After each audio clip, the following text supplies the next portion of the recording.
Depuis 2024, l'Agence française de développement investit 1,2 milliard d'euros au Cameroun dans plusieurs secteurs d'activité. Le Yaoundé de Douala, c'est 150 millions d'euros pour lutter contre les inondations. Ça, c'est le gros bloc.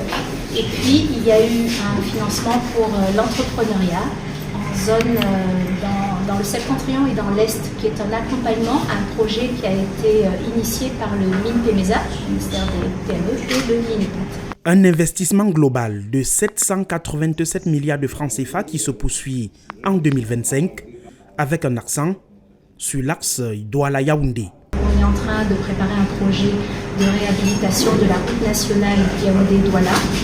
Et puis, on prépare des projets qui sont déjà identifiés sur C2D, donc un appui budgétaire au ministère de l'Éducation, un appui budgétaire au ministère de la Santé.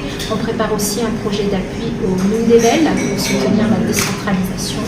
Lors d'une conférence de presse le 16 mai 2025 au siège de l'AFD à Yaoundé, son directeur général Afrique centrale, François Jacquier-Pellissier, par visioconférence, la directrice pays et les journalistes échangent sur les réalisations françaises au Cameroun qui concentrent à lui seul 37% des investissements dans la sous-région. C'est à l'image de l'importance économique du Cameroun.